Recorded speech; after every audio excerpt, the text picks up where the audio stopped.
Antaeus, the sculptor, fashioned you from the finest bronze in all of Greece.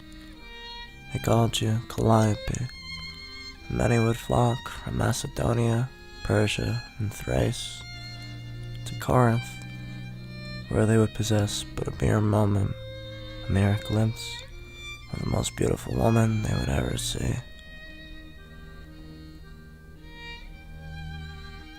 People began to say that ere Helen of Troy, there was nothing worth one's gaze, but afterwards, there was only Kalliope. Her lips were fixed in a slight smirk. Passers swore that at night she hummed, and during the day she softly sang. The birds did not dare take respite on her extended arms, nor did the rain force tears down her pronounced cheeks. The poets failed to capture her aesthetic, her nuanced grace, her silent wisdom.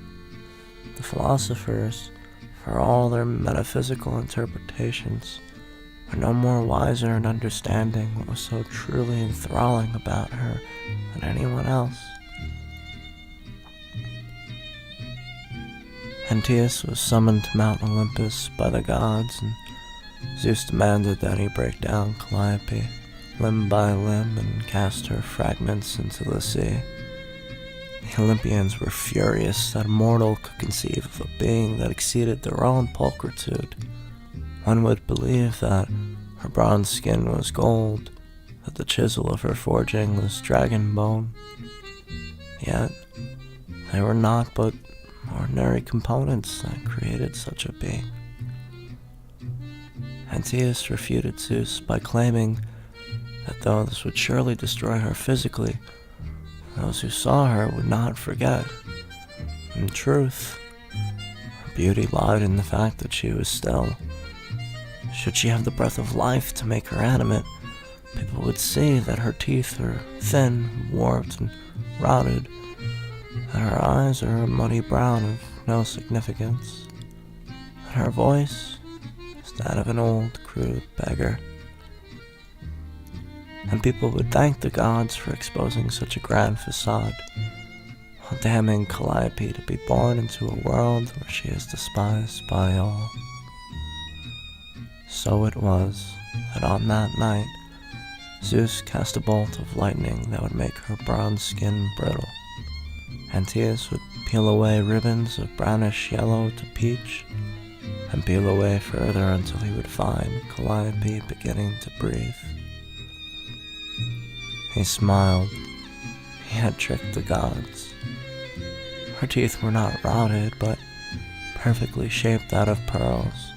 Her eyes were brown, yes, but they held in them the brown clay that life was breathed into. When she sang, the birds would try to mimic her in their chirps. The smiths would hammer their iron to her song. The farmers plow their fields humming along. He spoke greatly to many, how generous the gods were for giving Kalliope life. All they could do up there in their cloudy city was grind their teeth and mumble angry words.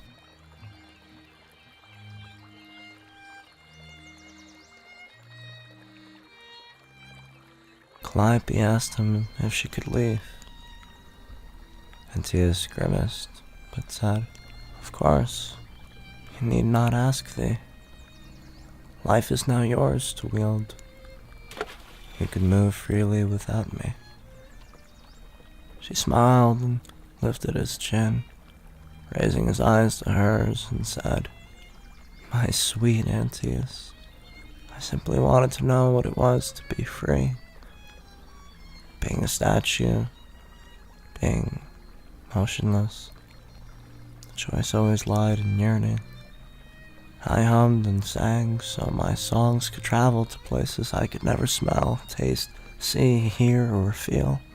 And now, the greatest of ironies, I can traverse the world, but I choose to stay here with you, as if I was still that statue that could never move."